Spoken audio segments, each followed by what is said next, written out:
అలాగే డిఏలతో పాటు వాళ్ళకి సేఫ్టీ ప్రికాషన్స్ కూడా కల్పించాలని చెప్పి సుప్రీంకోర్టు స్వయాన్ని చెప్పి, కానీ అలాంటి సుప్రీంకోర్టు యొక్క తీర్పును కూడా పక్కన పెట్టేసి కేవలం లాభాల కోసమే కార్మికుల యొక్క చెత్త చుక్కలను వాళ్ళను దోపిడీ చేస్తున్న పరిస్థితి చాలా దుర్బలంగా ఉంది. ఈ వ్యవస్థ కోసం వ్యతిరేకంగా మేము తొందరలోనే ఒక ప్రణాళిక రూపొందించబోతున్నాం. కనుక ఈ విషయాన్ని రాష్ట్ర ప్రభుత్వం దృష్టికి, కూటమి ప్రభుత్వం దృష్టికి తీసుకుపోతున్నాం. ఈ కొత్త జిల్లా ఏర్పడిన ఈ క్రమంలో మొత్తం ఈ 7 నియోజకవర్గాల్లో ఉన్నటువంటి కార్మికుల సంక్షేమాన్ని గురించి ఆలోచించాలని చెప్పి ఈ రాష్ట్ర ప్రభుత్వానికి విజ్ఞప్తి చేస్తూ నేను ముగిస్తా ఉన్నా. ఇప్పుడు మా రాష్ట్ర కమిటీ సభ్యులు కామ్రేడ్ చెన్నయ్య గారు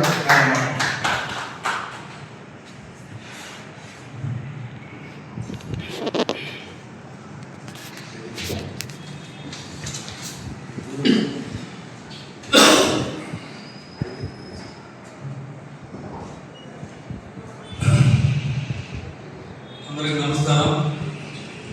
ఇక్కడికి వచ్చిన మీడియాకు, విలేకరులకు, పాత్రికేయులందరికీ నా నమస్కారం. ఈ సభ, ఈ ప్రెస్ మీట్ ఉద్దేశం ఏంటంటే ఒక కార్మికులు తర్వాత జిల్లాల విభజన పైన కొన్ని మాటలు చెప్తాను. ఎందుకంటే ఈరోజు జిల్లాల విభజన పైన అట్లా మా జిల్లా కార్యదర్శి గారు కొన్ని వివరించారు. జిల్లా యుద్ధం జరిపేటప్పుడు అన్ని ఆలోచన చేయాలని చెప్పాలని మా పార్టీ నిర్ణయం తీసుకుంది. ఎందుకంటే ఈరోజు జిల్లా యుద్ధంలో రాయచోటి అట్లా మదనపల్లి జిల్లా కలపడంతో అక్కడ కొంచెం సమస్యలు ఉధృతమైనాయి. అక్కడ కూడా మా పార్టీ వాళ్ళు పోయి కొంచెం సాల్వ్ చేయడం జరిగింది. అట్లే కోడల్ని తిరుపతి జిల్లా కలపడం చాలా సంతోషకరం మాకు.